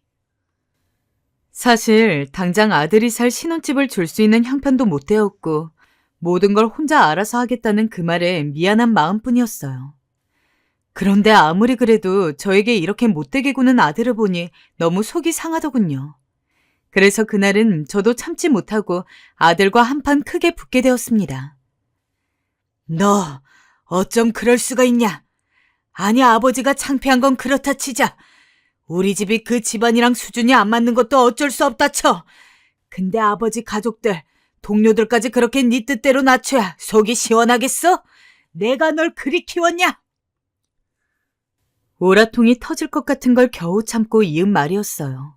근데 아들은 여기에 대고 차가운 목소리로 제가 쉬이 받아들이기 힘든 충격적인 말을 던지더군요. 아버지, 제가 왜 의사가 된 줄 아세요? 가난에서 벗어나고 싶어서 이 집구석에서 벗어나려고 의사 된 거예요. 그렇게 해서 겨우 의사 돼서 이제야 저에게 맞는 집안 여자 만나서 결혼하게 됐는데 아버지가 그걸 또 망치려 들어요? 아버지가 정말 제 아버지면 더 이상 자식 앞길은 망치지 마세요. 지금껏 아버지랑 인연 끊지 않고 이렇게 연락하고 지내온 것에 감사하게 생각하시라고요. 아들이 던진 말은 너무나 충격적이어서 그만 앞이 어질거려 비틀거리고 말았습니다. 아들은 그런 절 보더니 자신이 지금껏 가난으로 인해 겪은 수치심, 모멸감들을 우르르 한꺼번에 털어놓더라고요. 그러면서 자기 대학 합격한 날 겨우 삼겹살 사주는 아버지는 필요 없다며 그날 얼마나 자기가 부끄러웠는지 아냐고 하는데 할 말이 없어졌어요. 그날 이후 저는 뭔가 나사가 하나 빠져버렸어요. 뭔가 이상하게 돌아간다는 생각이 들어도 뭐라 이 기분을 설명할 길이 없었습니다. 집에서 술로 마음을 달래는 수밖에요. 제가 키운 아들이 맞나 하는 의구심을 가지면서요. 결국 제 가족들이나 지인들에게는 아들이 홀로 조용히 혼인신고만 하고 산다고 말하고 혼자 엉엉 울었죠. 그렇게 해서 드디어 결혼식 날이 되었고 저는 전날까지도 썩 잠이 오지 않았고 왠지 좀 서글픈 기분이 되었어요. 일단은 그날 미리 백화점에서 사둔 양복을 입고 머리를 다시 하고 일찍 식장에 도착했어요. 며느리도 제대로 얼굴을 못 봤으니 인사도 해야겠고 영 찝찝한 마음으로 들어서게 되었는데요. 아들은 저를 보자마자 바로 뛰어오더군요. 잘 차려입고 환칠하게 꾸민 것을 보니 정말 여느 부잣집 아들 못지않게 참 잘났다 싶어 씁쓸하게 보는데 바로 저를 데리고 한쪽 대기실로 가더군요. 아버지, 누구든 아버지한테 와서 인사하면 그냥 악수만 하고 그 이상 말 더 이어가면 안 돼요. 알았죠? 뭐라고? 아니, 왜 그래야 하는 거냐? 그냥 그러라면 그렇게 하세요. 대체 왜 아비인 제가 이렇게까지 아들 결혼식에서 이런 모습으로 있어야 한다는 건가요? 이유라도 설명해 주었으면 좋았을 텐데 바쁘다며 그 이상 말을 더 하지 않고 바로 나가버리더군요. 결국 어쩔 수 없이 저는 앵무새처럼 아들이 부탁한 대로 악수만 하고 감사 인사만 짧게 전했어요. 이건 마치 고깃집 앞에서 움직이며 인사하는 오뚜기 인형이랑 다를 게 없는 꼴이더군요. 차라리 안 오는 게 더 나았을까 싶을 정도로 참 기분이 이상했습니다. 나중에 나가는 길 아무래도 마음이 개운치 않아서 아들을 불렀어요. 대체 내가 왜 이렇게 해야 하냐고 물었는데요. 아까 아버지랑 인사한 사람들은 하객 알바하는 분들이에요. 내가 아주 급하게 불러서 쓴 거예요. 쓸데없는 얘기 안 했죠? 뭐? 하객 알바? 돈 받고 하객인 척 하는 거예요. 아무튼 쓸데없는 얘기 안 한 거 맞죠? 일단은 얼른 집으로 가셔요. 다시 연락할게요. 도대체 이날 제가 뭘 위해서 서 있던 건지 나야말로 그 알바인가 뭔가 하는 사람들이랑 다를 것도 없는 거 아닙니까? 버스를 타고 그냥 창밖만 보면서 돌아오는데 말로 표현이 안 될 정도로 감정이 복받치더군요. 아들이 그렇게 해달라고 하니 한 것뿐이지만 왜 그렇게 어이없이 눈물이 났던 걸까요? 새삼 한심하게 내가 자기를 키우려고 얼마나 고생을 했고 땡볕 아래 땀으로 목욕을 해가면서 돈을 벌고 먹였는데 하며 온갖 생각들이 치받치더군요. 그러면서도 다시 꾹꾹 누르기를 연속하며 왠지 모를 토할 것 같은 기분으로 빈집에 들어왔어요. 좀 시간이 지나 아들에게 연락이 왔고 저는 이미 마음이 꽤나 상해 있어 곱게 받지 않게 되더군요. 왜 연락했냐? 아버지, 잘 들어가셨죠? 고생하셨네. 뒤처리하느라고 바빴어요. 수고하셨으니 용돈 보내드릴게요. 아들은 마치 수고비를 준다는 듯 제게 돈을 입금해준다고 하더라고요. 정말 성의 없이 제 할 말만 하고 끊어버리는 바람에 제가 상처받았던 상황들에 대해 한마디도 풀지 못했어요. 그런데 이후로 참 이상한 것이 일주일이 지나고 2주가 지나고 한 달이 돼도 아들의 연락은 거의 없었어요. 아니 어쩌면 예상했어야 할 상황일지도 모르죠. 그나마 기억나는 게 명절 때 전화가 왔고 둘이 번갈아가며 아주 짧은 몇 초 정도의 인사만 할 뿐 못 가서 미안하다며 용돈을 보내겠단 말만 하더군요. 그리고 얼마 지나서 확인해보니 용돈도 보내지 않았어요. 설마 내 예상이 맞을까 싶어 겨우 며칠을 고민하다가 전화를 걸었는데 알면서도 그날 저는 적잖은 충격을 받게 되었습니다. 몇 번이나 다시 누르고 전화 버튼을 눌러도 돌아오는 답은 같았어요. 지금 건 번호는 없는 번호라는 말이요. 나중에는 계속 누르다 못해 화로 번져서 이불에 전화기를 내동댕이 칠 정도로 아들이 저를 일방적으로 그렇게 무참히 단절해버린 현실은 정말 말이 안 되는 상황이었어요. 제가 대체 뭘 잘못했다고, 아니 우리 사이에 무슨 일이 그렇게 있었다고 저를 그렇게 마네킹도 못하게 취급을 한 데다가 연락까지 끊어버린 거랍니까? 제 쪽에서는 아무리 아들 쪽에 연락을 하려고 해봤자 방법이 없었어요. 믿어지시나요? 저는 그 상태로 2년이 넘도록 아들과 며느리 쪽에 아무런 무엇도 없이 지내야만 했습니다. 한마디로 인연이 끊긴 거죠. 그렇게 지내는 동안 저는 가히 제정신이 아니었고 매일을 술 없이는 잠을 잘 수가 없었어요. 입맛도 없고 속 아프게 술만 들이마시느라 가끔 정신이 아찔한 날도 있었어요. 돈 벌어서 생기는 모든 걸 다 아들과 이 작달만한 집에 보태며 살았더니 여전히 저는 하루 벌어 하루 살아야 하는 형편이었고 술 마시다가 돈 떨어지면 고꾸라진 몸을 일으켜 또 일하러 나가고 다시 또 널브러져 있다가 돈 떨어지면 다시 나가는 식으로 살게 되었어요.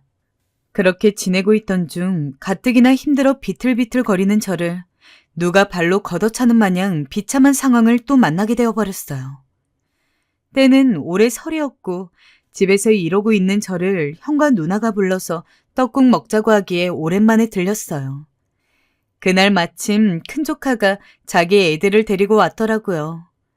그 모습을 보고 한없이 또 서글퍼져서 멍하니 보고 있는데 조카가 저에게 건넨 말을 듣고 머리가 너무 띵하다 못해 기가 막혔습니다. 우주 요즘 엄청 잘 나가죠? 강남 어디 쪽 부근에 성형외과도 차렸던데 우리 와이프도 가끔 SNS 같은 데서 봤다며 엄청 신기해요. 진짜 고생 많이 하셨는데 보람 많으시겠어요. 솔직히 용돈 엄청 많이 받고 계시죠? 자식 잘 키우셔서 덕 톡톡히 보시네요. 뭐라고? 성형외과를 차렸다고? 모르고 있으셨어요? 아들은 저와는 연락을 끊어버리고 혼자 그렇게 비싼 땅에 병원을 차려서 쭉쭉 성공의 가도를 달리고 있다더군요. 그날 일단은 말을 얼버무리고 집으로 돌아왔지만 아무리 생각해도 이건 아니지 않나 싶었고 속이 부글부글 끓어올라 이렇게 앓느니 직접 만나기라도 해야겠다 싶었어요. 정말 창피하고 죽고 싶을 정도로 수치스러웠지만 큰 조카에게 전화해서 상황을 말하고 병원 위치를 알아냈어요. 당황하고 미안해하는 조카의 반응을 신경 쓸 겨를도 없이 저는 무작정 그 길로 병원으로 쳐들어가게 되었어요. 그래, 잘 살고 있었니?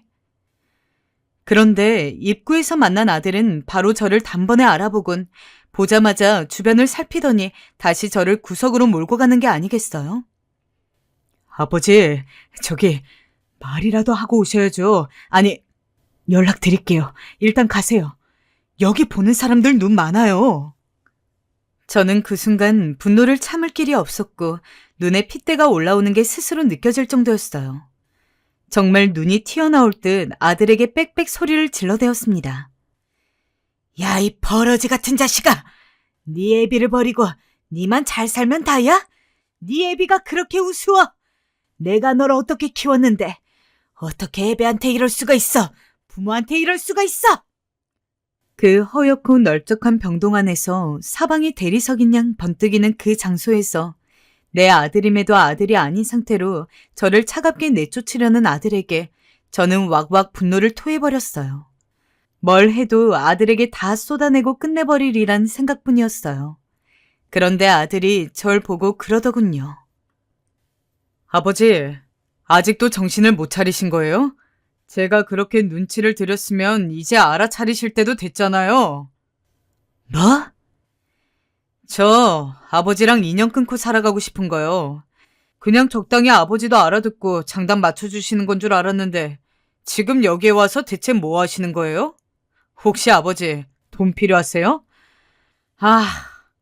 그럼 계좌번호 놓고 가세요. 제가 지금껏 키운 양육비 톡톡히 다 계산해서 드릴게요.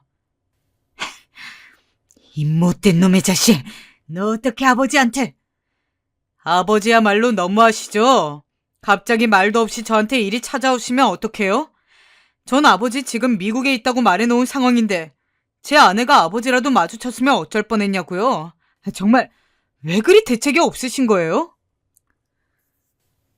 그 순간 제 마음속 어떤 끈이 풀리는 걸 느꼈어요. 아들을 향해 마지막으로 잡고 있던 그런 끈 말입니다. 어렸을 적 아들의 얼굴이 희미해지면서 지금 악마로 변해버린 아들의 모습만 제 눈에 들어왔죠.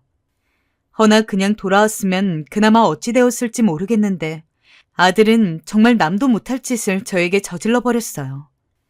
아들은 그 길로 경찰에 저를 신고해버렸더라고요. 소란을 피운 게 죄라면 죄로 저는 그 지역 지구대에 끌려갔어요. 결국 제 사정을 다 쏟아내니 더 이상 뭐라 상황이 진척될 만한 것도 없었고 여차저차 저는 풀려나게 되었는데요. 그날 정말 살고 싶지 않은 마음이 격렬하게 들었고 힘없이 터덜터덜 아무 거리나 걸어가고 있었는데 전화가 걸려오더군요. 정말 혹시나 하는 마음으로 전화기를 열어보았는데 큰 조카였어요. 제 상황을 듣고 너무 놀라서 걱정이 되었는지 제 아빠인 저의 형님과 고모인 누나에게 말을 했다더군요. 다들 걱정하고 있으니 빨리 집에 들리라고 하기에 어쩔 수 없이 향하게 되었어요. 상식아, 너 왜 말을 안 했어? 누나는 제 말을 다 듣더니 결국 참지 못하고 엉엉 우시더군요. 그냥 머리를 파묻고 엎드려 있는 저에게 누나와 형은 비장하게 말을 이어가시더군요. 어쩔 수 없어. 기범이와 다시 아들과 아빠 노릇을 하며 살아가긴 이제 틀렸다고 보인다. 그래도 어쩌겠니? 너는 당연히 받을 건 받아야 해. 제 애비가 엄마 없이 그렇게 고생해서 키운 걸 알면서 지 혼자 자란 줄 알다니 찬벌을 받아야 하는데 그건 너도 애비로서 그것까진 바라지 않잖아. 그럼 네가 애를 그만큼 키우는 값이라도 받아. 그건 당연히 네가 요구할 만한 거야. 하지만 전 고개를 내저었어요. 이 이상 아들과 더 나를 세우고 뭘 하고 싶지도 않았고 그냥 저도 인연을 끊고 살고 싶었어요. 그래서 이젠 내게 아들이 없다 생각하고 그렇게 하루하루를 살기 시작했어요. 솔직히 지금껏 아들에게 들어간 돈이 컸던 만큼 저를 위한 노후는 아무것도 없었어요.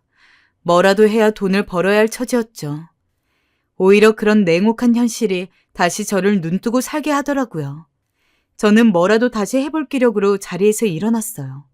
그런데 그때 누나가 제게 나이도 들었고 이제 몸 쓰는 일은 힘들 거라며 적지 않은 돈을 건네더군요. 얼마 안 되지만 그래도 이거로 뭐라도 시작해볼 수 있을 거야, 성씨가. 고마워, 누나. 저는 눈물로 그 돈을 받았고 그 돈으로 작은 돈가스 가게를 하나 차렸습니다. 대단한 수익을 바라고 시작한 가게는 아니었지만 늘 몸쓰는 일을 하면서 자주 먹었던 음식이 돈가스이기도 하고 나중에 이런 가게 하나쯤 내보는 게 소원이라면 소원이었거든요. 평생 해왔던 게 몸 쓰는 일이라 식당 일이 낯설긴 했지만 아무래도 제가 해보고 싶은 걸 해서 그런지 저도 열정이라는 게 생기더라고요. 다행히 그때 지금의 제 처를 만났고 아르바이트생으로 들어온 아내가 제게 여러 조언들을 해주었습니다. 식당 경영에 대한 거라든지 음식 요리법이라든지 이런 것들을 아내에게 많은 도움을 받았어요. 그러다 보니 작은 가게로 시작했던 것이 어느덧 점점 확장을 해나가더니 손님들이 줄을 서야 먹을 수 있는 가게가 되어버렸죠. 이걸 보면 아내가 가장 흐뭇해했고요. 저는 누나에게 빌린 돈을 갚고도 넉넉할 만큼 돈을 많이 벌게 되었습니다. 그리고 가게가 2호점, 3호점을 내게 되었을 즈음 지금의 아내에게 프로포즈를 내 결혼을 하게 되었습니다. 가족만 초대한 조촐한 결혼식이었지만 결혼식에 물론 아들은 초대하지 않았습니다. 아내도 이미 제 사정을 들은 터라 이해해 주었고요. 아내에겐 전 남편 사이에서 낳은 자식들이 2명이 있었는데 그 자식들이 참 착했어요. 가게가 바쁠 때 저희 가게에 와서 자기들 사정 내팽개치고 일을 많이 도와주었거든요. 제 아들과는 달라도 너무 달랐죠. 그런 면에선 아내가 새삼 부럽더랍니다. 저는 아내의 다 큰 자식들도 어쨌든 한 식구이니 잘해줘야겠다는 생각으로 애들 여행도 보내주고 함께 식사하는 자리도 많이 만들었습니다. 아이들은 저를 잘 따라주었고 자기 엄마 행복하게 해주는 제게 고맙다며 효도도 하더랍니다. 그렇게 저는 아이들과 한 식구가 되어가는 듯 했어요. 제가 아들과 다시 마주한 그날도 아이들과 함께 좋은 레스토랑에서 식사를 하고 있던 날이었어요. 아저씨 덕분에 엄마 얼굴이 많이 피었어요. 가게도 잘 돼서 너무 다행이에요. 다 너희들 덕분이다. 아저씨가 용돈 입금해 줄 테니 옷이라도 한 벌 사입고 그래라. 에이, 아니에요. 지금껏 많이 주셨잖아요. 안 받아도 돼요. 제가 주겠다 해도 기필코 손사래를 치며 거절하는 착한 아이들이었어요. 그렇게 그날도 작은 실랑이가 이어지고 있었는데 그런데 갑자기 레스토랑 입구 쪽에서 큰 소리가 나더라고요. 아니, 여기 또 들어오시면 안 된다 했잖아요. 나가세요. 손님들도 곧바로 그 목소리에 놀라 그쪽을 돌아봤고 저희 가족도 그쪽을 보게 되었는데 그만 저는 말을 잇지 못하고 포크를 떨어뜨리고 말았어요. 직원이 어떤 노숙자같이 생긴 남자에게 소리를 버럭버럭 지르고 있었는데 그 남자가 다름 아닌 제 아들이었기 때문이었죠. 경찰 부를 거예요. 나가주세요. 밥 좀 주세요. 저는 직원과 아들이 그렇게 말이 오가는 곳을 뚜벅뚜벅 걸어가 상황을 확인하게 되었어요. 다시 얼굴을 보니 아들이 맞더군요. 아버지. 아들은 절 보자마자 옷깃을 확 부여잡았습니다. 그러면서 제게 하는 말이 아버지, 돈 좀 있으세요? 저 밥 좀. 하더라고요. 뒤에 아내가 이걸 보고 있던 생각은 하지 못하고 전 일단 아들을 붙잡고 어느 식당이라도 들어가게 되었어요. 아들은 하나에 5,000원 하는 우동을 그리도 맛있게 후루룩 먹더군요. 그릇까지 집어삼킬 기세로 그렇게 먹더니 갑자기 제게 미안한 얼굴로 김밥도 시켜도 되냐 묻더라고요. 감사합니다, 아버지.